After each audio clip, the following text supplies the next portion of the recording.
اعوذ باللہ من الشیطان الرجیم بسم اللہ الرحمن الرحیم الحمد للہ رب العالمین والصلاة والسلام علی اشرف الانبیاء والمرسلین واہل بیتہ الطیبین الطاہرین المعصومین اما بعد۔ سورہ مبارک نساء آیت نمبر 47 سے 54، 47 سے 54 تک۔ بسم اللہ الرحمن الرحیم۔ يا أيها الذين أوتوا الكتاب آمنوا بما نزلنا مصدقا لما معكم من قبل أن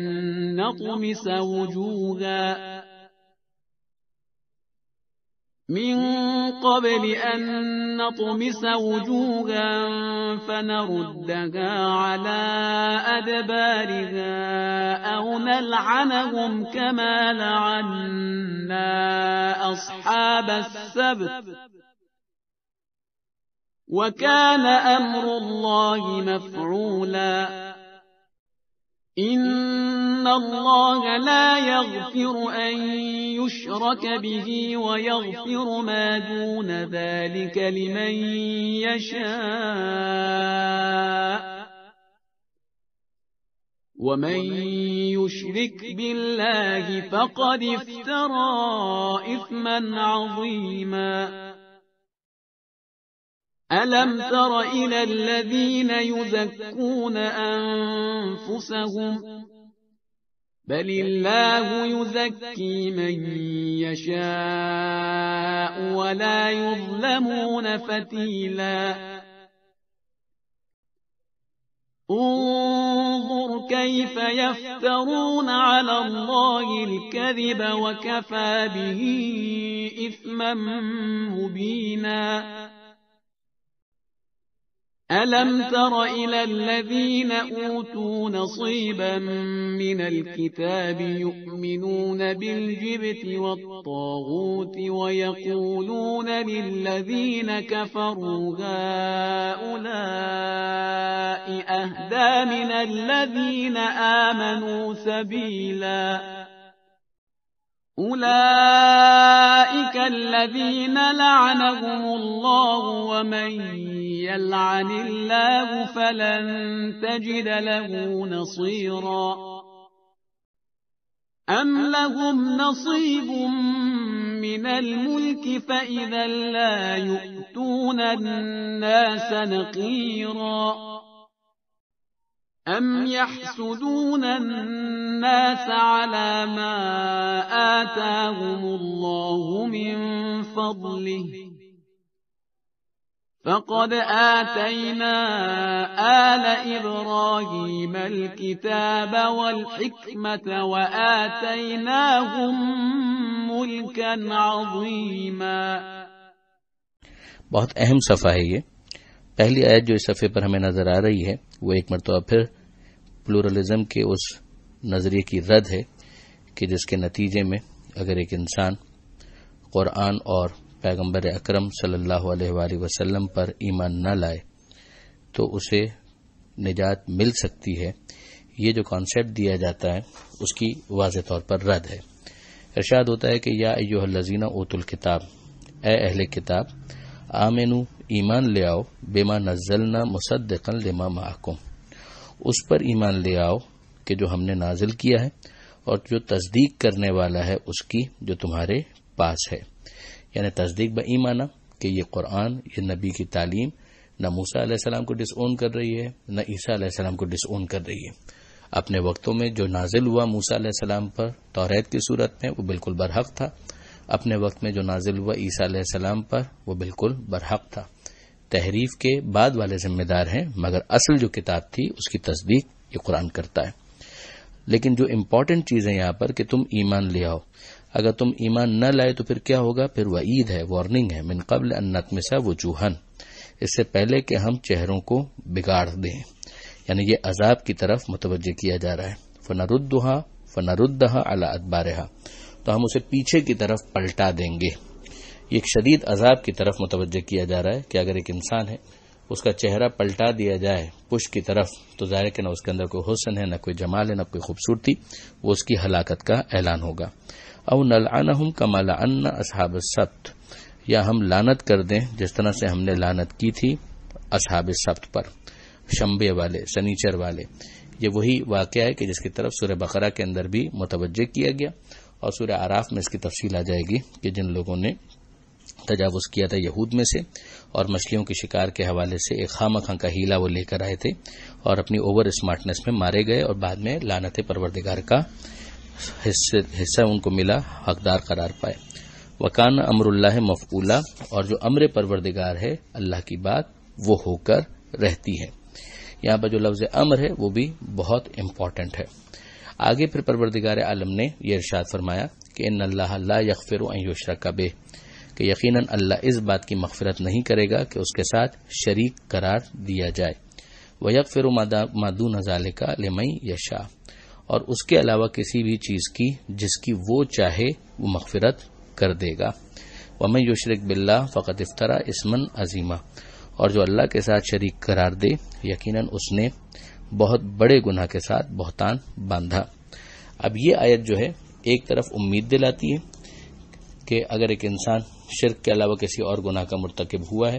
تو بخشش کا امکان بہرحال موجود ہے، اور دوسری طرف انسان کو متوجہ کیا گیا ہے کہ یہ ساری چیزیں مشروط ہیں اللہ کی مشیت کے ساتھ، یعنی کنڈیشنل ہیں، اور اللہ کا چاہنا بلا وجہ نہیں ہوتا۔ اس طرح سے ایک امید بھی پیدا کی گئی اور ساتھ ہی ساتھ ایک اس کو خوف بھی دلایا گیا۔ اب ظاہر ہے کہ پروردگار عالم کے ساتھ کسی کو شریک قرار دینا، اس کی اگر آپ وسعتوں میں جائیں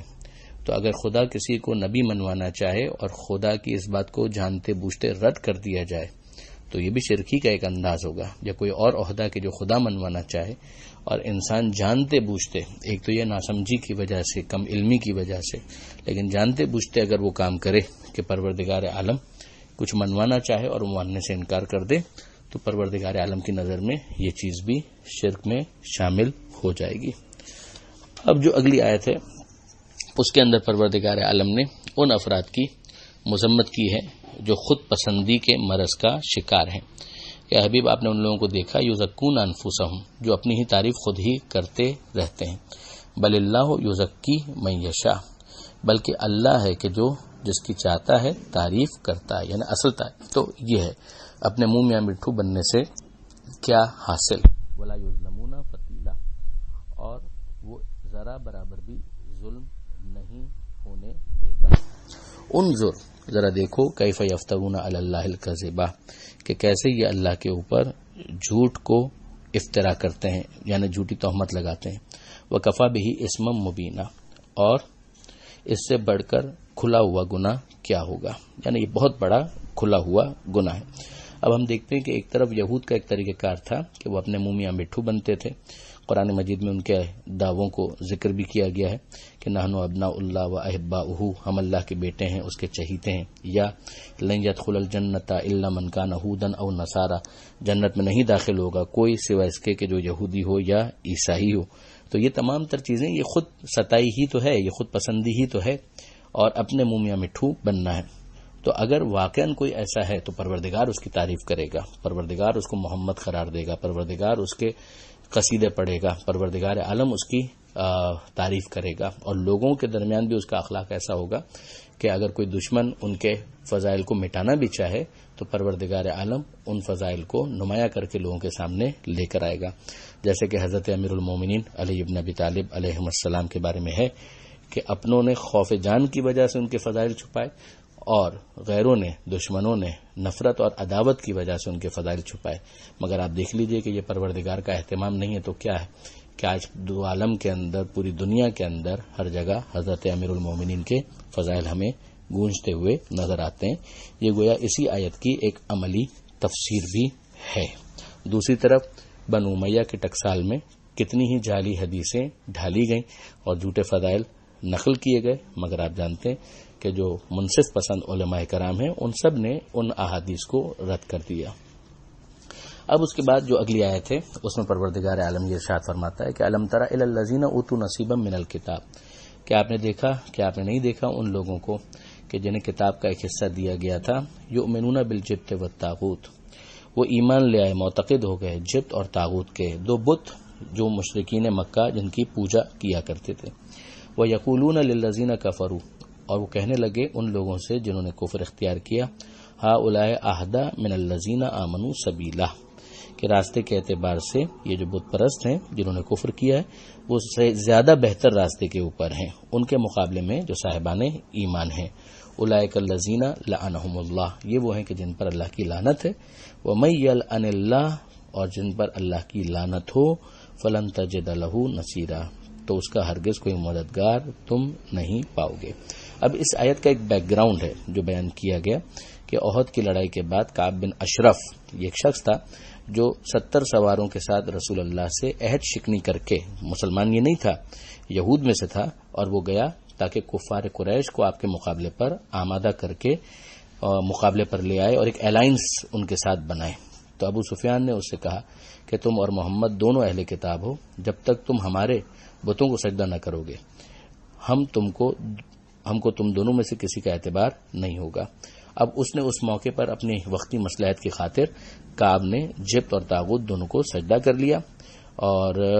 توحید کے اوپر بھی کمپرومائز کر لیا، اور یہ جملہ بھی کہہ دیا کہ ہاں اگر کمپیئر کریں تو تم لوگوں کو بہتر پاتے ہیں ان کے مقابلے میں کہ جو محمد مصطفیٰ صلی اللہ علیہ وآلہ وسلم کا نظام ہے اور جو ان کا دین ہے۔ تو یہاں پر ظاہر پیغمبر اکرم کی نفرت اور پیغمبر اکرم کی دشمنی میں اس نے مشرکین مکہ، انہوں نے جو وہ افراد کے جو توحید کے اوپر کمپرومائز کیے بیٹھے تھے ان کے ساتھ جا کر ان لوگوں نے الائنس قائم کرنے کے لیے اس حد تک چلے گئے جس کی مذمت اس آیت کے اندر آ رہی ہے۔ اب پروردگار عالم اس پر ارشاد فرماتا ہے کہ ام لہم نصیب من الملک، کیا ان کا بھی ملک اور اقتدار میں کوئی حصہ ہے، یعنی ان کی کوئی حیثیت نہیں ہے کہ یہ ایسا فیصلہ کرتے پھریں کہ پیغمبر اکرم صلی اللہ علیہ وآلہ وسلم کو مشرکین کے مقابلے میں کمتر قرار دیں۔ کیا ان کے پاس بھی کوئی ملک ہے، کوئی نصیب ہے، اس کا حصہ ہے؟ فَإِذًا لَا يُؤْتُونَ النَّاسَ نَقِيرًا، کہ اگر ایسا ہو تو یہ لوگوں کو ذرا سا بھی نہ دیں گے۔ اب ظاہر ہے کہ یہاں پر پیغمبر اکرم کے مقابلے پر جو ان کا سٹینڈ تھا اس کی مذمت کی جا رہی ہے۔ پھر آگے ارشاد ہوتا ہے ام یحسدون الناس، کیا یہ لوگوں سے اس بات پر حسد کرتے ہیں؟ ایک مرتبہ پھر وہی الناس کا لفظ پیغمبر اکرم مراد ہے کہ علامہ آتاہم اللہ من فضلہ، اس بات پر کہ جو اللہ نے انہیں اپنے فضل سے عطا کیا ہے، یعنی یہ اسی بات پر حسد کر رہے ہیں کہ پروردگار عالم نے پیغمبر اکرم کو اتنا نمایاں مقام اور مرتبہ عطا کیا ہے۔ اب ارشاد ہوتا ہے کہ یہ سب چیزیں اللہ کے فضل سے، فقط آتینا، تو اللہ نے عطا کیا ہے آل ابراہیم، آل ابراہیم کو، الکتابہ کتاب، والحکمت حکمت، وآتیناہم ملکن عظیما، اور یہ اللہ نے عطا کیا ہے ملک عظیم، یہ ہے اللہ کی عطا۔ اب یہاں پر ہمیں سمجھ میں آ جاتا ہے کہ بہت واضح قرینہ بن گیا کہ پیغمبر اور پیغمبر کے اہل بیت وہ یہاں پر مراد ہیں کہ جن سے یہ حسد کیا جا رہا ہے، اہل کتاب کی طرف سے بھی اور پھر بعد میں بعض ایسے افراد سے کہ جو بظاہر مسلمان تھے مگر ان کی طرف سے حسد ہوا بھی۔ خود معصومین علیہ السلام کی روایات کے اندر مثلا چھٹے امام جعفر صادق علیہ السلام نے بھی یہ ارشاد فرمایا کہ ہم ہیں وہ کہ جن سے حسد کیا گیا، نحنو محسودون، ہم سے حسد کیا گیا، اور اسی طریقے سے دیگر روایات بھی ہمارے سامنے آتی ہے۔ اب یہاں پر اگر تھوڑا سا آیتوں کو پیچھے سے آپ لے کر چلیے کہ جہاں پروردگار عالم نے تھوڑی دیر پہلے ہم نے پڑھا تھا پچھلے دنوں کہ لا تتمنوا ما فضل اللہ بہ بعضکم علی بعض، کہ جو اللہ نے تم میں سے بعض کو بعض پر فضیلت دی ہے اس میں ایک دوسرے کے ساتھ تمنا نہ کرو، یعنی اس میں حسد نہ کرو۔ اب یہاں پر یہ کہا جا رہا ہے کہ جو اللہ نے اپنے فضل سے عطا کیا ہے اس پر کیا یہ لوگ حسد کرتے ہیں؟ ظاہر ہے کہ یہی ایک وجہ ہے کہ یہ حسد کرتے ہیں، اس کی وجہ سے ان کا ایٹیچیوڈ اس طرح کا بنتا جا رہا ہے۔ اور یہ بھی جو اللہ کے دی ہوئی چیز ہے وہ اللہ کے فضل ہی میں سے۔ سورہ جمعہ کے اندر بھی پروردگار عالم نے یہ ارشاد فرمایا کہ ذالک فضل اللہ یؤتیہ من یشاء، یہ اللہ کا فضل ہے جس کو چاہے عطا کرے۔ اور پھر آگے ہم دیکھیں گے کہ پروردگار عالم نے یہاں پر ملک عظیم کا ذکر کرنے کے بعد پروردگار عالم نے کچھ آیتوں کے بعد اس اطاعت کا مطالبہ کیا ہے کہ جس کے اندر اللہ، رسول اور اولی الامر کا ذکر ہے۔ تو اگر اس پوری آیتوں کے ایک سلسلے کو ہم دیکھتے ہیں تو ہمارے لیے بہت واضح ہو جاتا ہے کہ آل ابراہیم کے ذریعے سے پروردگار عالم نے پیغمبر اکرم اور پیغمبر اکرم کے اہل بیت ان کے ایک اسٹیٹس کو اور مرتبے کو سمجھایا ہے۔ خود بنو امیہ اور بنو ہاشم کے حوالے سے جو سیرت کی کتابوں کے اندر تفصیلات ہمیں ملتی ہیں وہ بھی اس بات کی طرف نشاندہی کرتی ہیں، اور پھر بعد میں بہت زیادہ نمایاں ہو جاتا ہے جب ہم یزید کا یہ مصرع پڑھنا دیکھتے ہیں. جب دربار میں اہل بیت اسیر کر کے لائے گئے تھے تو اس نے جملہ یہی کہا تھا کہ لعبت ہاشم بالملک فلا خبر جاء ولا وحی نزل، کہ یہ سارا کا سارا بنی ہاشم کی طرف سے ڈھونگ تھا ملک اور اقتدار حاصل کرنے کے لیے. یعنی وہ جو اللہ نے اقتدار دیا تھا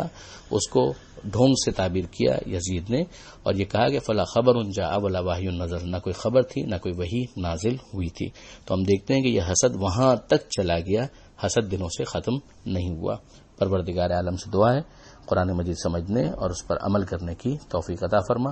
اور وارث قرآن امام زمانہ کے ظہور میں تعجیل فرما. وآخر دعوانا ان الحمد للہ رب العالمین، والسلام علیکم ورحمۃ اللہ وبرکاتہ.